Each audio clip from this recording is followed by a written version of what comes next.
देख रहे हो, ये दिक्कत होती है मेरे साथ वीडियो, फिर अच्छा रहा मुझे ध्यान आ गया कि हाँ माइक ऑन नहीं है, नहीं तो फिर वीडियो गड़बड़ हो जाती। चलो भाई, तो नेक्स्ट टॉपिक के बारे में हम लोग बात करते हैं। आज का जो हमारा टॉपिक होगा उसका नाम है जटिल अभिक्रिया की आणविकता ज्ञात करना। ठीक है, टॉपिक का नाम क्या है?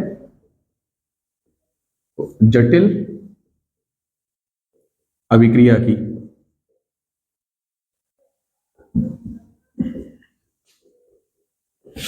आणविकता ज्ञात करना।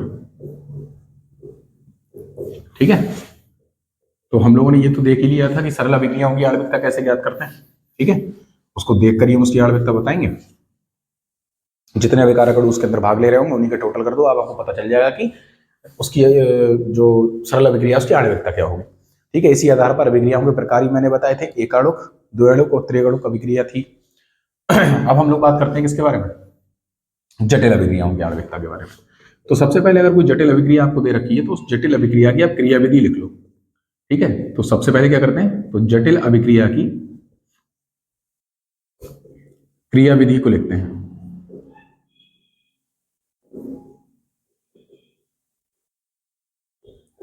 जटिल अभिक्रिया की क्रियाविधि को लिखते हैं, और जब क्रियाविधि पता चल जाएगी तो अभिक्रिया का प्रत्येक पद पता चल जाएगा। तो अभिक्रिया के प्रत्येक पद की आणविकता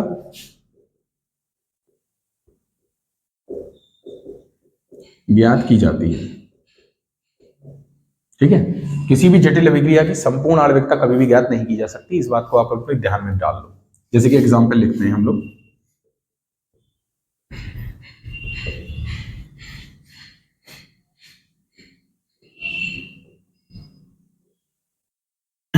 ठीक है, एक अभिक्रिया दे रखी तो सबसे पहले एक जटिल अभिक्रिया है। ओके, अब ऐसा मत करना कि 4 अणु इसके और एक इसका टोटल 5 आणविकता होगी, तो वो नहीं होगी। क्योंकि हमने पहले ही बोल दिया कि आणविकता जो है वो 3 से अधिक नहीं हो सकती। तो जब आणविकता 3 से अधिक नहीं हो सकती तो ये एक जटिल अभिक्रिया है। जटिल अभिक्रियाओं को हमको क्या करना पड़ेगा, उसको प्रत्येक पद में लिखना पड़ेगा। सही है, ठीक है, तो सबसे पहले मैं लिखता हूँ HBr की अभिक्रिया O2 के साथ कराई, तो H दोनों इधर साइड लगा दो। पहला पद क्लियर। दूसरा HOOBr जो मिला हमको, इसकी अभिक्रिया HBr के साथ हो जाएगी। क्या बनेगा, तो ये बनेगा बच्चों H2HBrO।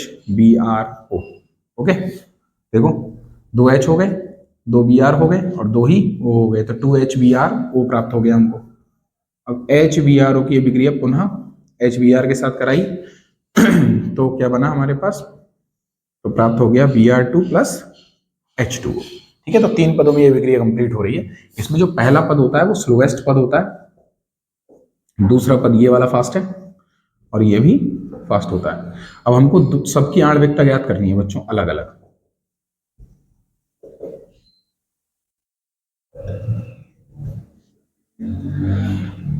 ठीक है, अब इसकी आणविकता देख लो आप, तो इसमें कितने पद भाग ले रहे हैं, कितने अभिकारक, 2। आणविकता कितनी हो गई, 2। इधर कितने अभिकारक भाग ले रहे हैं, 2। आणविकता कितनी हो गई, 2, और इधर भी 2 ही होगी।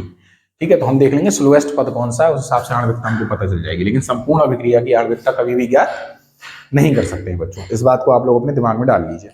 ठीक है, अब इसी के साथ में कुछ पॉइंट ऐसे आते हैं जो आपको ध्यान रखने पड़ेंगे। जैसे कि मैंने अभी क्या बोला था कि जटिल अभिक्रियाओं की आणविकता, जटिल अभिक्रियाओं की आणविकता ज्ञात नहीं की जा सकती। ठीक है, तो संपूर्ण जटिल अभिक्रिया मतलब किसी जटिल अभिक्रिया की संपूर्ण आणविकता ज्ञात नहीं कर सकते आप, इस बात को आपने, कुल आणविकता आप ज्ञात नहीं कर सकते हो। ठीक है, तो जटिल अभिक्रियाओं की कोटि ज्ञात कर सकते हैं हम लोग। क्या ज्ञात कर सकते हैं, तो जटिल अभिक्रियाओं की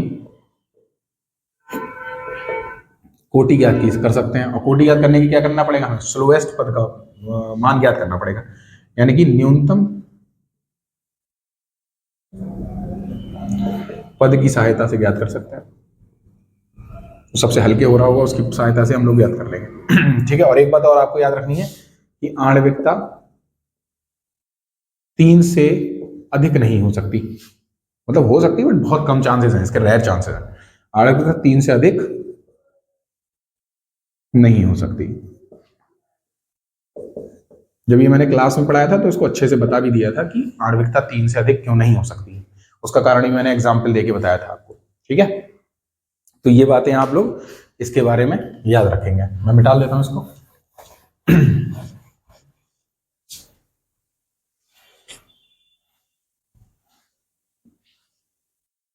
अच्छा, पता है उस समय मैं क्या बोल रहा था जब आपके पास आवाज नहीं जा रही थी? सुबह क्लास टाइम पे हम लोग वीडियो रिकॉर्ड करते हैं जब मैं कोचिंग पढ़ा रहा होता हूँ, तो उस समय हमने वीडियो रिकॉर्ड की और मैं इतनी जल्दबाजी में था कि मैंने इस बार माइक ही नहीं लगाया। एक बार तो मैं माइक ऑन करना भूल गया था जैसे अभी ऑन करना भूल गया था, लेकिन उस दिन कल मैंने, आज सुबह तो मैंने माइक ही नहीं लगाया, तो पूरी वीडियो रिकॉर्ड हो गई, कोई फायदा नहीं हुआ। उसके बाद बीच वीडियो में एक लड़की बोली कि सर ये आपका माइक ही नहीं लगा हुआ है, तो मैंने पहले ही बोल देती बेटा, बट कोई नहीं, उसकी वजह से दोबारा मेहनत करनी पड़ रही है। ठीक है, अब देखो एक पॉइंट और आता है जो कि बहुत इंपॉर्टेंट है, आप इसको याद रखना, ये पेपर में आपको मिलेगा ही मिलेगा ऐसा लगता है, जिसका नाम है कोटि तथा आणविकता में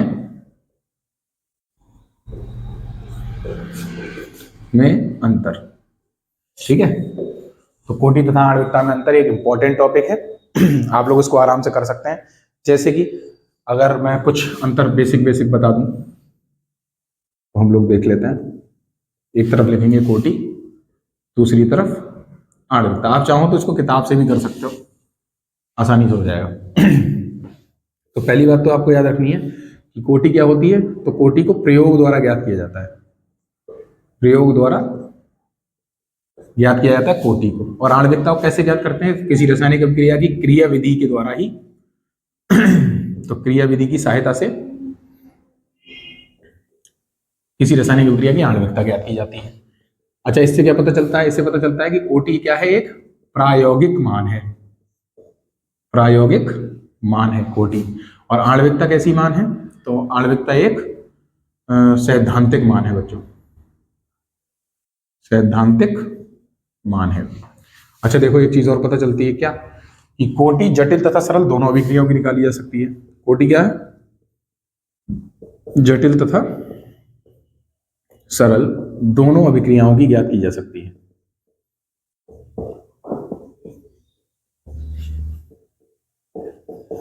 दोनों अभिक्रियाओं की ज्ञात कर सकते हैं लेकिन आणविकता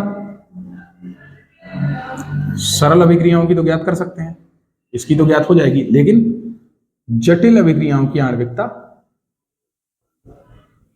ज्ञात नहीं कर सकते बच्चों। ठीक है, कुल आणविकता हम लोग ज्ञात नहीं कर सकते। अगर हम आणविकता निकालना ही चाह रहे हैं तो हमको क्या करना पड़ेगा, उसको सारे पदों को, क्रियाविधि को लिखना पड़ेगा और उसके बाद सबकी अलग अलग लिखनी पड़ेगी आणविकता। कुल आणविकता हम लोग नहीं निकाल सकते उसकी। ठीक है, इस बात को आपको, प्रत्येक पद की आणविकता तो निकाल सकते हैं, जब हम क्रियाविधि लिख देंगे तो प्रत्येक पद की आणविकता लिख देंगे, लेकिन कुल आणविकता उसकी नहीं निकाली जा सकती बच्चों। ठीक है, अब एक पॉइंट और देख लेते हैं, क्या है कोटि के अंदर, कि कोटि शून्य, धनात्मक तथा ऋणात्मक हो सकती है।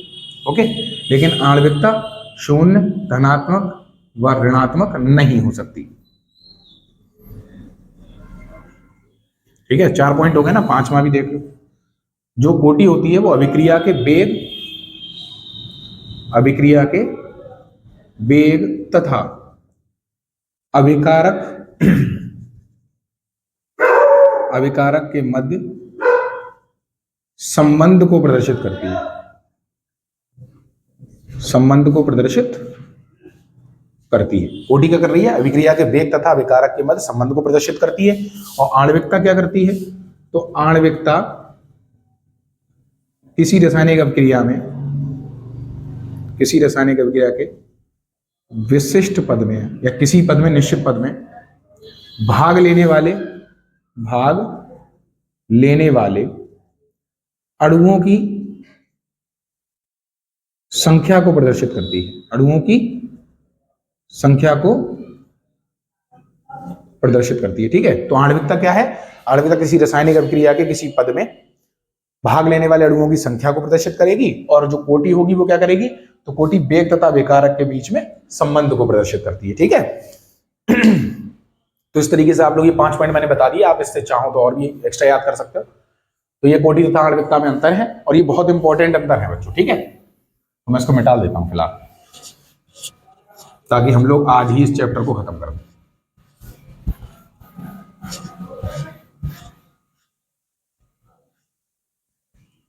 बाहर शोर बहुत आ रहा है, मैं 1 मिनट में अभी आया। ये आवाज क्यों हो रही है धनंजय? अच्छा, ये गेट बंद कर दो, आवाज आ रही है।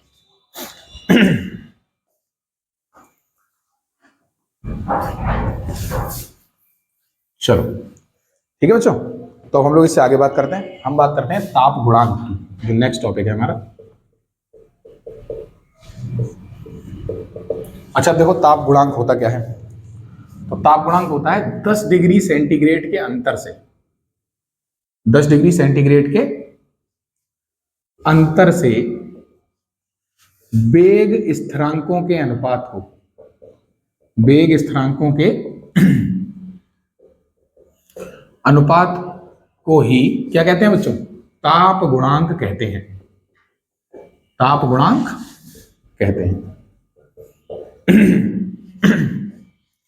अरे ठंडा पानी पी लिया तो गला खराब हो गया, तो बहुत अच्छा। और ऊपर से सुबह से बोल रहे हैं, तो बोलने की वजह से भी कुछ इशू हो रहा है, तो थोड़ा अजीब लग रहा है मुझे।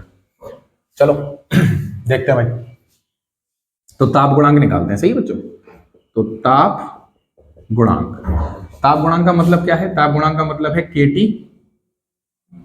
+ 10 और नीचे KT। मतलब यहां पर जो वेग स्थिरांक देख रहा है वो 10 डिग्री सेंटीग्रेड पर है, और यहां पर नॉर्मल। मतलब क्या है? मतलब ये है कि अगर आप ताप गुणांक निकाल रहे हो तो टेम्परेचर ऊपर 10 डिग्री सेंटीग्रेड ज्यादा होना चाहिए, नीचे 10 डिग्री सेंटीग्रेड कम होना चाहिए। जैसे कि अगर दे रखा है K45 तो नीचे होना चाहिए K35, ठीक है, 10 का अंतर हो गया ना, और ऊपर ज्यादा होना चाहिए। जैसे मान लो 30 K30 तो नीचे K20। इसी प्रकार से अगर K50 ऊपर है तो नीचे K30 होना चाहिए। तो इसी अनुपात को हम लोग क्या बोलते हैं बच्चों?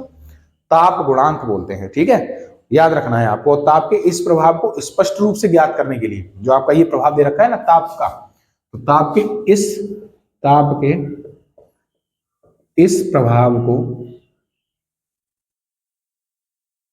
प्रभाव को स्पष्ट रूप से व्यक्त करने के लिए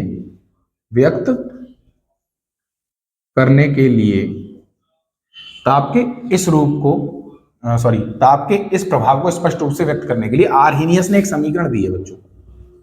आर्हेनियस ने एक समीकरण दी। कौन सी समीकरण है? तो देखो, K बराबर, आर्हेनियस ने एक समीकरण दी बच्चों जिसका नाम क्या है? K बराबर AE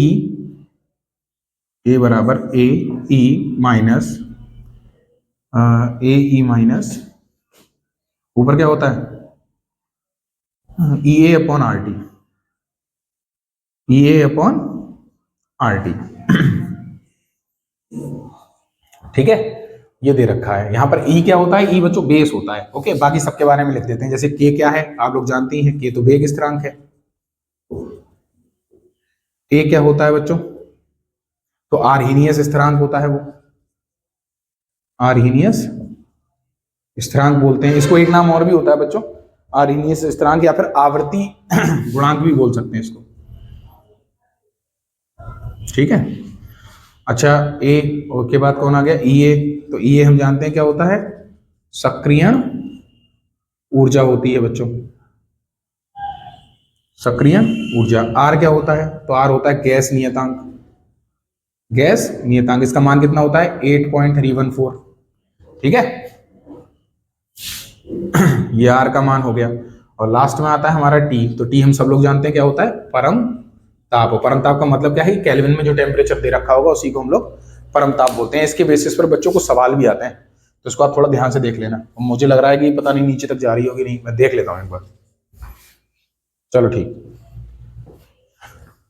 यहां तक आ रहा है, इसको समझने की कोशिश करना। हाँ, मैं थोड़ा सा तेज पढ़ा रहा हूँ, ये तो हो सकता है, बट हम लोग पहले से पढ़ चुके हैं इसको। आपके सामने आपके नोट्स होंगे, आप उनको एक बार तमीज से देख लेना और मेरी बात सुन लेना। मैं एक बार दोबारा बता देता हूँ।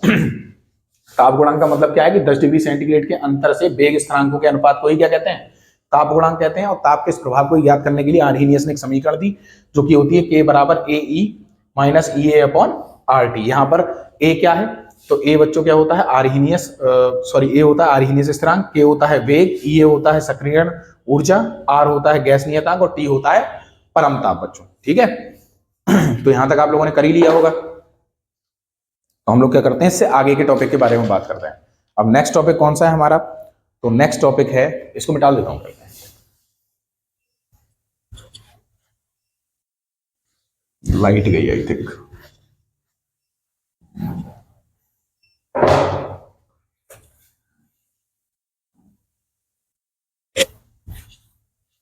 चलो देखो बच्चों, स्थितिज ऊर्जा एवं अभिक्रिया निर्देशांक के मध्य संबंध, है ना, यही तो है। हाँ ठीक है, स्थितिज ऊर्जा,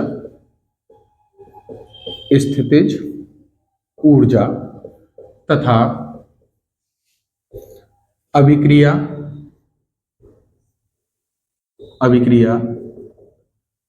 निर्देशांक के मध्य एक आलेख हम लोग देखने वाले हैं, आरेख वगैरह। ठीक है, चलो देखो ये आरेख बनाना बड़ा जरूरी है और इसके बारे में लिखना भी आना चाहिए आपको।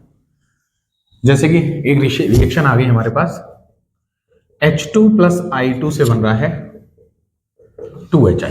ठीक है, ये गैसियस अभिक्रिया है, ये भी गैसियस फॉर्म में होता है, ये भी गैसियस फॉर्म में होता है, और HI भी, हाइड्रोजन आयोडाइड भी गैसियस फॉर्म में ही होता है।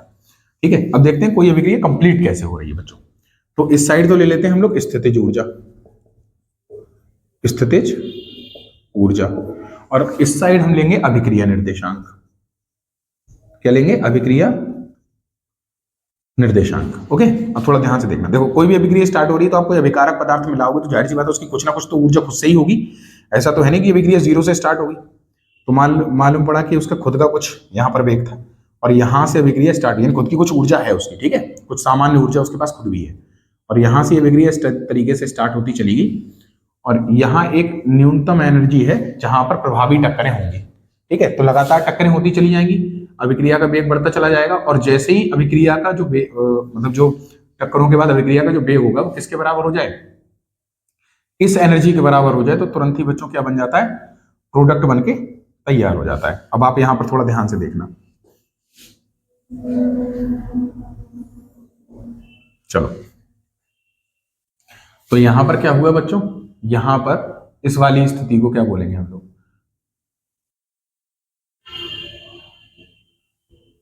यहां H2 और I2 ये दोनों थे ना, इनके खुद के बॉन्ड तो टूटना शुरू हो जाएंगे, नए बॉन्ड बनना शुरू हो जाएंगे बच्चों। और इस नए बॉन्ड में बनने पर यहां पर एक अस्थाई संकुल बनके तैयार हो जाता है। ठीक है, एक अस्थाई संकुल बनता है जो कि क्षणिक होता है, कुछ समय के लिए ही बनता है, इसको अस्थाई मध्यवर्ती संकुल भी बोलते हैं। ठीक है, क्या बोलते हैं, अस्थाई मध्यवर्ती संकुल बोलते हैं। ठीक है, इस एनर्जी को क्या बोलते हैं, तो इसको बोलते हैं पहली ऊर्जा बच्चों। ओके, और ये क्या थी, ये थी अभिकारक की सामान्य ऊर्जा, सामान्य ऊर्जा यानी कि वो ऊर्जा जो स्टार्टिंग में उसके पास थी एनर्जी। ठीक है, तो ये सामान्य ऊर्जा थी बच्चों। अब सामान्य ऊर्जा को दहली ऊर्जा तक बढ़ाने के लिए जितनी ऊर्जा की आवश्यकता होती है उसको कहते हैं हम EA, यानी कि सक्रियण ऊर्जा बच्चों। क्या कहते हैं, सक्रियण ऊर्जा। दोबारा सुन लीजिए, सामान्य किसी अभिकारक की सामान्य ऊर्जा को दहली ऊर्जा तक बढ़ाने के लिए जितनी ऊर्जा की आवश्यकता होती है उसको हम लोग क्या बोलते हैं, EA, यानी कि सक्रियण ऊर्जा, उसको हम लोग बोलते हैं बच्चों। अब देखो यहां पर जो अभिक्रिया थी वो क्या था, H2 और I2 को आपने मिलाया था और यहां जाके कंपाउंड बन गया 2HI। तो इनके बीच में जो आपको डिफरेंस दिखाई दे रहा है इसको बोलते हैं हम लोग डेल्टा H, यानी कि इसको बोलते हैं एंथैल्पी परिवर्तन। एंथैल्पी परिवर्तन, एंथैल्पी परिवर्तन।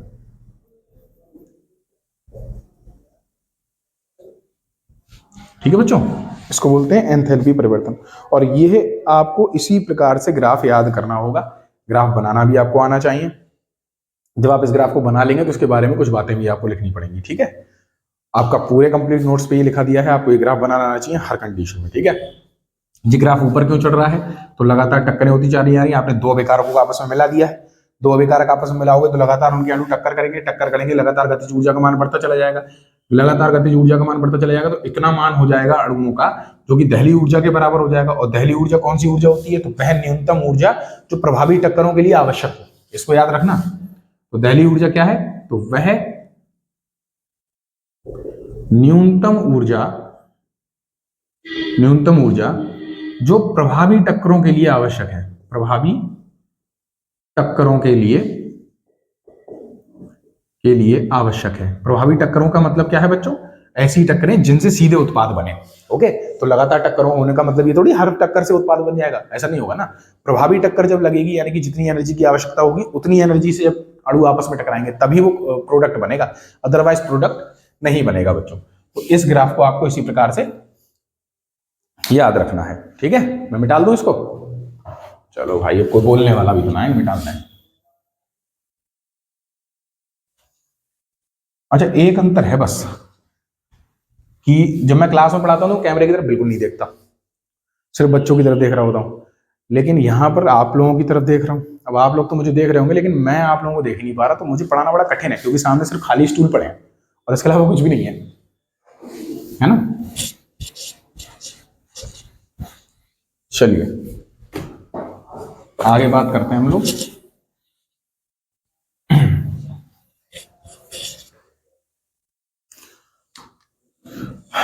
नेक्स्ट आएगा मैक्सवेल या बोल्ट्जमान, यही है ना, ये वाला टॉपिक है, ठीक है। बोल्ट्जमान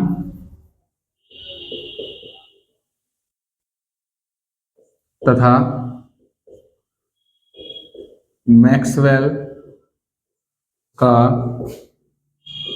ऊर्जा वितरण वक्र, ठीक है बच्चों। इसको समझने की कोशिश करते हैं हम लोग कि बोल्ट्जमान तथा मैक्सवेल का ऊर्जा वितरण वक्र क्या था। तो ये वक्र देखो किस तरीके का है। ओके, इस वक्र में हम लोगों ने क्या किया है, इस तरीके से एक वक्र ले लिया हमने। ओके, और इस साइड पर क्या लिया हमने? इस साइड पर लिया ई ऊर्जा रखने वाले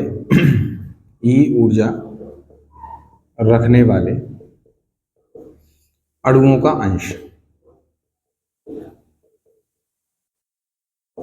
ठीक है। ई ऊर्जा रखने वाले अणुओं का अंश यानी कि NE/NT। अब इसका NE/NT का मतलब क्या है? तो इसका सीधा मतलब है कि ऐसे अणुओं की संख्या जिनकी एनर्जी E है, ठीक है। और NT का मतलब क्या है? टोटल अणुओं की संख्या। तो टोटल अणु है। देखो अब आप ध्यान से देखना, जैसे मान लो ये अभिक्रिया मैंने यहां से स्टार्ट करी T डिग्री सेंटीग्रेड पर। ओके, ये यहां से ग्राफ स्टार्ट होता है और यहां इस तरीके से चलता है और मान लो इस तरीके से आगे यहां गिर जाता है ग्राफ।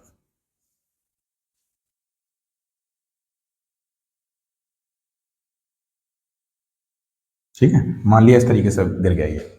तो इस ग्राफ का सबसे हाईएस्ट पीक पॉइंट तो ये है ना, इसको बोलते हैं अति संभाव्य गति ऊर्जा। अति संभाव्य गतिज ऊर्जा मतलब क्या है? अति संभाव्य गतिज ऊर्जा का यहां पर कणों की संख्या सबसे ज्यादा है जिनकी एनर्जी इतनी है, ठीक है। अब लगातार एनर्जी, क्योंकि यहां पर प्रोडक्ट तो बनेगा नहीं, तो लगातार एनर्जी बढ़ती चलेगी और यहां तक मान लीजिए हम आ जाते हैं, ठीक है। और ये है EA, ये EA है यानी कि दहली ऊर्जा जो है वो यहां पर है मान लिया, ठीक है। तो प्रोडक्ट तो जाहिर सी बात है, आप कितने भी अणुओं की संख्या हो, लेकिन उन अणुओं की संख्या ही तो आगे बढ़ेगी, यानी उन्हीं अणुओं की संख्या से तो प्रोडक्ट बन सकता है जिनकी एनर्जी EA से ज्यादा हो। मतलब EA कह रहा हूं, दहली ऊर्जा के आसपास हो या दहली ऊर्जा से ज्यादा हो, उन्हीं से तो बन सकता है प्रोडक्ट, उसके अलावा तो बन नहीं सकता प्रोडक्ट। तो ये लगातार आगे बढ़ता चला गया, यहां पर EA निकल के आया, यानी कि इस ऊर्जा को यहां से लेके यहां तक बढ़ाना है हमको, है ना।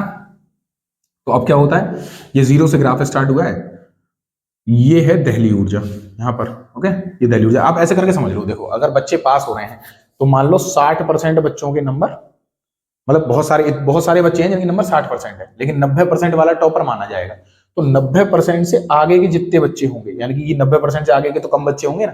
देखो इनकी संख्या बहुत ज्यादा है लेकिन इनकी संख्या बच्चों कम है।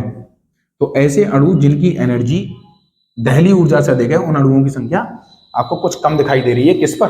T degree centigrade. जितने क्षेत्रफल को मैंने इस तरीके से कर दिया है डैश, सिर्फ वही क्षेत्रफल के अणु होंगे, उन्हीं की टक्करों जब होंगी तब प्रोडक्ट बनेगा। बाकी इन सब अणुओं की वजह से प्रोडक्ट नहीं बनेगा जो इस क्षेत्र में होंगे, इसमें पूरे में। ठीक है बच्चों, ये बात समझ में आई। अब देखो हमने क्या किया, हमने टेम्परेचर इसका बढ़ा दिया और 10 डिग्री सेंटीग्रेड हमने टेम्परेचर बढ़ा दिया बच्चों। अब अगर हमने 10 डिग्री सेंटीग्रेड टेम्परेचर बढ़ा दिया तो ग्राफ कुछ इस तरीके से मिला, मान लीजिए। तो हमको पता है कि ये वाला जो पॉइंट होता है वो क्या है, दहली ऊर्जा। तो हमने ऊपर और इसको मिला दिया, तो पता चला कि अब इससे आगे के यानी कि जितने इस क्षेत्रफल के होंगे अणु, क्या उनकी वजह से कोई प्रोडक्ट बनेगा? नहीं बनेगा, क्योंकि हमें तो दहली ऊर्जा से आगे जाना है। तो उसके बाद के जितने भी अणु होंगे इनकी वजह से प्रोडक्ट बच्चों बनेगा। और ये जो है वो इसके क्षेत्रफल से 2 गुना दिखाई दे रहा है, क्योंकि ये किस पर है, तो ये T+10 डिग्री सेंटीग्रेड पर है। यानी कि पहले से 10 डिग्री सेंटीग्रेड टेम्परेचर बढ़ा दिया गया। तो इससे पता चला कि जो अणु थे उन अणुओं की संख्या कितनी होगी बच्चों? 2 गुनी हो जाती है। इसी वजह से हम लोग कहते हैं अगर आप किसी रासायनिक अभिक्रिया का टेम्परेचर 10 डिग्री सेंटीग्रेड बढ़ा दोगे तो उसका वेग 2 गुना बढ़ जाएगा। क्या बात समझ में आ गई? इस तरीके से ग्राफ इसको बनाना है, आपको सीखना भी है इस ग्राफ को। इसी तरीके से ये ग्राफ बनाया जाएगा, आपको ये बातें पता होनी चाहिए। ठीक है, तो मैं मिटा दूं इस ग्राफ के बारे में, एक बार फिर से बता दूं या फिर चलो फिर से बता देता हूँ, थोड़ा कॉम्प्लिकेटेड हो जाएगा बच्चों के लिए बताना। देखो बोल्ट्जमान तथा मैक्सवेल ने ऊर्जा वितरण वक्र दिया, उन्होंने एक वक्र बनाया। इधर साइड उन्होंने क्या किया, ई ऊर्जा रखने वाले अणुओं का अंश लिया, जिसको Ne/Nt बोलते हैं। Ne का मतलब ई ऊर्जा रखने वाले अणु और Nt का मतलब टोटल अणु जितने भी थे। यहाँ T 0 डिग्री सेंटीग्रेड मतलब T सेंटीग्रेड पर यह अभिक्रिया चालू होती है। अभिक्रिया चालू हुई तो लगातार हमने देखा कि इस टेम्परेचर पर कितने अणु हैं, इस टेम्परेचर पर कितने अणु हैं, इस टेम्परेचर पर कितने अणु हैं, इस टेम्परेचर पर। तो यहाँ पर इस टेम्परेचर पर अणुओं की संख्या सबसे ज्यादा थी, लेकिन हमारा काम इस पर तो नहीं हो सकता। हमारा काम हो सकता है जब इसका मान किससे ज्यादा हो जाए, इस वाले टेम्परेचर से आगे निकल जाए। यानी कि ये कौन सा टेम्परेचर है, दहली ऊर्जा। दहली ऊर्जा से अधिक ऊर्जा होनी चाहिए इन अणुओं की। टेम्परेचर कह रहा था मैं अभी तक, ऊर्जा की बात कर रहे हैं हम लोग। तो दहली ऊर्जा से अधिक ऊर्जा होनी चाहिए अणुओं की। तो यहाँ पर तो दहली ऊर्जा से अधिक नहीं है, यहाँ भी दहली ऊर्जा से अधिक नहीं है। बहुत सारे अणु तो हैं जिनकी ऊर्जा ये हो सकती है, लेकिन दहली ऊर्जा तो नहीं है ना ये। तो इससे आगे बढ़ेंगे, दहली ऊर्जा यहाँ पर आई और उसके बाद हमने तुरंत यहाँ पर एक डैश डाला, यानी कि Ea। और Ea से आगे के अणु देखे हमने कितने हैं, तो सिर्फ वो इतने से अणु निकले। तो यही अणु ऐसे अणु हैं जो प्रभावी टक्करें करेंगे। ये अणु ही क्या करेंगे बच्चों, प्रभावी टक्करें करेंगे। अदरवाइज जितना भी ये वाला एरिया दिखाई दे रहा है आपको, जितने अणु इसमें होंगे, उसमें सबसे ज्यादा अणु है इस वाले में, इसमें, लेकिन इन अणुओं के कारण किसी प्रकार की कोई अभिक्रिया नहीं होगी। ठीक है, लेकिन आगे के जो अणु आपको दिखाई दे रहे हैं उनकी वजह से ही होगा ऐसा। तो हमने तुरंत क्या किया, 10 डिग्री सेंटीग्रेड टेम्परेचर बढ़ाया। दूसरा ग्राफ देखा, कुछ इस तरीके से ग्राफ हमको मिला। ये जो आपको दिखाई दे रहा है वर्तमान में, ये वाला ये ग्राफ हमको प्राप्त हुआ। तो हमने देखा कि अब जो है वो सक्रिय ऊर्जा से आगे ज्यादा अणु निकल रहे हैं, इससे 2 गुने अणु निकल रहे हैं। 10 डिग्री सेंटीग्रेड टेम्परेचर बढ़ाने पर अणुओं की संख्या 2 गुनी हो गई। तो इस प्रकार से बोल्ट्जमैन और मैक्सवेल का नियम है, आपको ये ध्यान रखना है। इसी प्रकार से मैं मिटा देता हूं इसको।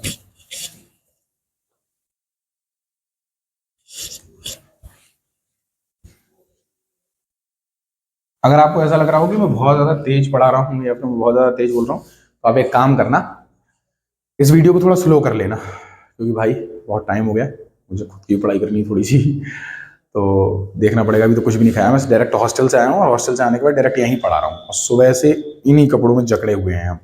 माइक चल रहा है, चलो भाई माइक तो चल रहा है, वरना मैं सच में अब मैंने हाथ पैर छोड़ दिया तो मैं यही फैल जाता अगर अब भी माइक बंद होता तो। चलो अब देखते हैं बच्चों आज का लास्ट टॉपिक, जिसका नाम है रासायनिक अभिक्रियाओं का संघट्ट सिद्धांत।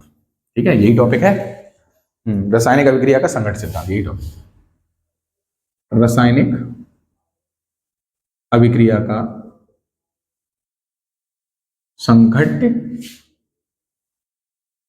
संघट्ट सिद्धांत। ठीक है बेटा, तो रासायनिक अभिक्रिया का हम लोग संघट्ट सिद्धांत पढ़ने वाले हैं। तो सबसे पहले देखिए दिया किसने था, तो ट्राउट्स व लुईस, ये 2 वैज्ञानिक थे। ट्राउट्स व लुईस, ये 2 वैज्ञानिक थे जिन्होंने ये सिद्धांत दिया। और सिद्धांत कहता क्या है बच्चों, तो सबसे पहली बात तो ये कहता है ये सिद्धांत कि किसी रासायनिक अभिक्रिया का वेग तभी बढ़ेगा जब उनमें आपस में अभिकारक अणुओं की टक्करें होंगी। ठीक है, तो अभिक्रिया तभी होगी, क्या बोला इन्होंने बोला कि अभिक्रिया तभी संपन्न होगी जब अभिकारक अणु आपस में टकराएंगे, जब अभिकारक अणु टकराएंगे।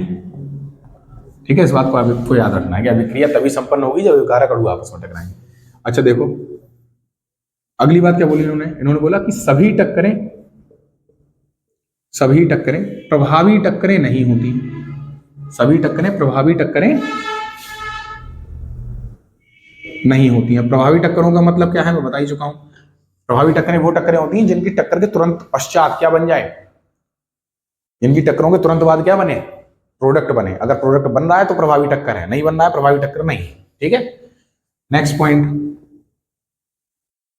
तो प्रभावी टक्करों के लिए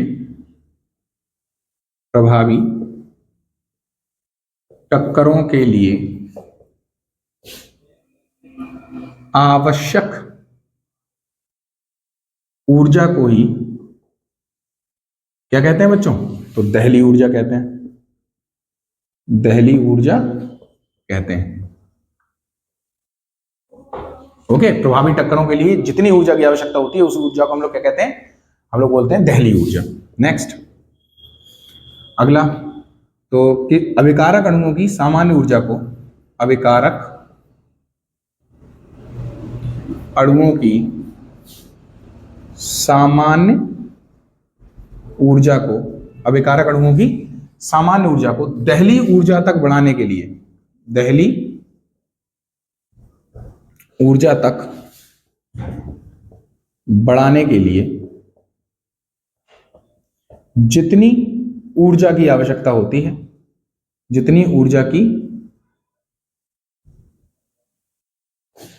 आवश्यकता होती है, जितनी ऊर्जा की आवश्यकता होती है उसे ही हम लोग क्या बोलते हैं, उसे ही सक्रियण ऊर्जा कहा जाता है। सक्रियण ऊर्जा कहा जाता है। ठीक है, देखो एक पॉइंट और, ये ऊर्जा मिलेगी कहां से इनको। ठीक है, तो ऊर्जा किससे प्राप्त होती है, ऊर्जा टक्करों से ही प्राप्त होती है, प्राप्त होती है। नेक्स्ट पॉइंट देख लो, देखो रासायनिक अभिक्रिया के प्रति एकांक आयतन में, प्रति एकांक आयतन में होने वाली टक्करों की संख्या को ही, होने वाली टक्करों की संख्या को ही क्या कहते हैं बच्चों, हम कहते हैं संघट्य आवृत्ति। संघट्य आवृत्ति कहते हैं, जिसे जेड से प्रदर्शित किया जाता है। ठीक है, उसको हम लोग क्या बोलते हैं, संघट्य आवृत्ति बोलते हैं बच्चों। अच्छा एक पॉइंट और बोला गया इस सिद्धांत के अनुसार, सॉरी क्या बोला गया बच्चों, इसके अनुसार एक बात और बोली गई कि किसी रासायनिक अभिक्रिया का वेग निम्न कारकों पर निर्भर करता है। मैं आप लोगों के कान फोड़ रहा हूं, अगर आप लोग इस समय हेडफोन लगाए होंगे तो मेरी आवाज जो खांसी की जा रही होगी कानों में जा रही है, कान भैया सॉरी वहां जोड़ रहा हूँ, बट क्या करूं। अच्छा ऐसा ना, मुझे उस पर उस समय शायद माइक बंद कर देना चाहिए, तो माइक बंद होगा तो आवाज नहीं आएगी, बट इतना ज्यादा ट्रेंड होने में धीरे धीरे सीख जाऊंगा। चलो भाई, मुझे ये ज्यादा इस्तेमाल करना आता नहीं है अभी वर्तमान में, इस वजह से भी नहीं आता कि यार हम ज्यादा टाइम दे भी तो नहीं रहे उसको। अगर टाइम देंगे तो ऐसा नहीं है कि नहीं सीख पाएंगे। सारी एडिटिंग मैं खुद ही करता हूँ, मतलब जो थंबनेल वगैरह बनाना हो और ये सब हो, ये मैं खुद ही करता हूँ। और कुछ चीज़ें और ले लेंगे ताकि थोड़ा सी आसान हो जाए चीज़ें हमारे लिए, है ना, क्योंकि समय भी कम होता है और जल्दबाजी में ही हो रही होती है हर चीज़।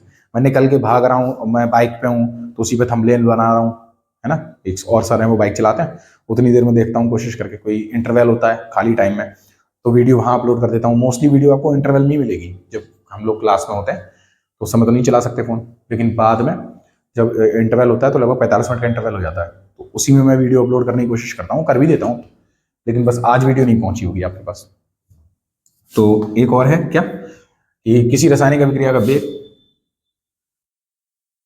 वेग निम्न कारकों पर निर्भर करता है, निम्न कारकों पर निर्भर करता है बच्चों। अब कौन कौन से कारक हैं, तो इधर लिख देता हूं मैं, सही है। तो नंबर 1 कारक तो होता है कौन सा, उपयुक्त अभिविन्यास, उपयुक्त अभिविन्यास पहला। दूसरा कारक क्या है, दूसरा है सक्रियण ऊर्जा, सक्रियण ऊर्जा। अब तीसरा कारण क्या है? संघट्य। तीसरा है संघट्य, संघट्य आवृत्ति तो हो गई तीसरे, है ना? हाँ चलो, तीसरा है संघट्य आवृत्ति। ओके, इन तीनों के द्वारा हम लोगों का अभिक्रिया का वेग निर्भर करता है। अब देखो, सक्रियण ऊर्जा मैंने बता दिया आपको, है ना? सामान्य ऊर्जा को दहलीय ऊर्जा तक ले जाने के लिए जितनी ऊर्जा की आवश्यकता होती है सक्रियण ऊर्जा कहलाती है। E से प्रदर्शित करते हैं इसको। संघट्य आवृत्ति किसे कहते हैं? तो अभी मैंने बताया प्रति एकांक आयतन में होने वाली टक्करों को ही क्या कहते हैं? संघट्य आवृत्ति। किससे प्रदर्शित करते हैं? Z से। उपयुक्त अभिविन्यास को ही हम बच्चों प्रायिकता भी कहते हैं, और इसको P से प्रदर्शित किया जाता है। इस बात को आप लोग याद रखना, इसको ही क्या बोलते हैं? प्रायिकता भी कहा जा सकता है, और त्रिविम भी कहा जा सकता है। अब देखो इसका मतलब क्या है? इसका सीधा मतलब यह है कि अगर आप कोई अणु लेके आए, जैसे मान लो CH3OH, बड़ा अच्छा एग्जाम्पल है ये, आसान भी, आप लोग समझ भी जाओगे। CH3OH की अभिक्रिया अगर मैं HBr के साथ करा दूं, या इसका पर Br का अटैक करा दूं, ऐसे Br माइनस ले लो, ठीक है, इसका अटैक करा देता हूं मैं, तो इसका अटैक अगर सामने से ही होगा तो ये कभी भी अभिक्रिया कंप्लीट नहीं होगी, चाहे ये दहलीय ऊर्जा से ही टक्कर मार रही हो एक दूसरे के। ठीक है, मुझे लगता है ये दिखाई दे रहा है। हाँ ठीक है। तो ये अगर अपनी मतलब दहलीय ऊर्जा से भी टक्कर मारेंगे ना, तब भी ये नहीं हो पाएगा। देखो क्यों नहीं हो पाएगा, जैसे मैं इसको खोल के लिखता हूं, तो ये कुछ इस तरीके का होगा, और यहां पर होगा OH। अब OH पे तो माइनस होता है आंशिक ऋण आवेश, हम लोग जानते हैं, इस पर आंशिक धनावेश होगा, अभिक्रिया होगी Br माइनस। ठीक है, अब देखो ये अभिक्रिया कभी भी कंप्लीट नहीं हो सकती बच्चों, नहीं हो सकती। क्यों? क्योंकि Br आ रहा है इससे रिएक्शन करने के लिए, Br पे भी क्या है? माइनस, इस पर भी माइनस, तो ये दोनों रिपेल कर देंगे एक दूसरे को। ये इधर को धक्का दे देगा, ये इधर को धक्का दे देगा। ये तो जानते हो ना आप लोग, समान आवेश एक दूसरे को प्रतिकर्षित करते हैं, तो ये प्रतिकर्षित कर देगा, अभिक्रिया ही नहीं हो पाएगी। लेकिन अगर ये अभिक्रिया कुछ इस प्रकार से हो बच्चों, जैसे कि यहां लिख देता हूं, कार्बन OH और Br इस बार जो अटैक कर रहा है बच्चों, वो Br पीछे से अटैक करे यहां से, तब अभिक्रिया कंप्लीट हो जाएगी। और ये इस तरीके से कुछ हो जाएगी इधर साइड से, BrCH,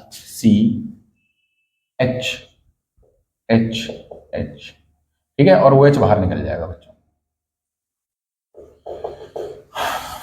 ठीक है, अगर हम इसको HBr के साथ कराना चाहूं तो आपको सीधे जल निकल जाएगा, तो आप इतना कर सकते हैं। ठीक है, क्या ये बात समझ में आ गई? इसी अभिक्रिया से रिलेटेड हमारे पास एक फॉर्मूला होता है, जो अभिक्रिया का वेग निकालने का फॉर्मूला होता है, और वो फॉर्मूला बहुत इंपॉर्टेंट है, आप उसको देख लो। क्या है वो? तो R बराबर PZE minus EA upon RT। ठीक है, अब इसके बारे में आप लोग जानते ही होंगे, सभी चीजें मैंने बता दी हैं, फॉर्मूला आपको याद रखना है। R का मान अभिक्रिया का वेग है, P का मतलब अभी मैंने बताया प्रायिकता होती है, Z का मतलब मैंने बताया संघट्य आवृत्ति होती है, E का मतलब बोल चुका हूं बेस है, EA का मतलब क्या है? तो EA का मतलब क्या होता है बच्चों? सक्रियण ऊर्जा। R का मतलब क्या होता है? गैस नियतांक मान कितना होता है? 8.314 शायद, हाँ यही मान होता है 8.314। और T का मान क्या है? तो T होता है परमताप। ओके, ये चैप्टर आपका खत्म हो गया है। मैं बहुत जल्दी कोशिश कर रहा हूँ कुछ न्यूमेरिकल्स भी, क्योंकि यहाँ पर बोर्ड पर न्यूमेरिकल लिखना थोड़ा कठिन है, तो हम लोग देखते हैं कुछ न्यूमेरिकल्स लिखा करेंगे, और उसकी भी एक वीडियोस आपके सामने लगातार लेके आने की कोशिश करेंगे। फिलहाल ये चैप्टर आपका खत्म हो गया है, बाकी बातें करेंगे हम लोग कल। Till then do whatever you want to do. सुबह वीडियो रिकॉर्ड करेंगे, मैं पूरा ध्यान रखूंगा, 4-5 बच्चे इसी काम पर लगा दूंगा जो ये देखें सिर्फ बेटा ये माइक लगा है नहीं लगा है। अब बहुत दुखी करा यार इसमें। ठीक है, तो बाकी बातें करेंगे हम लोग कल। Till then do whatever you want to do. बहुत भूख लगी, मैं भी खाना खाता हूँ जाके।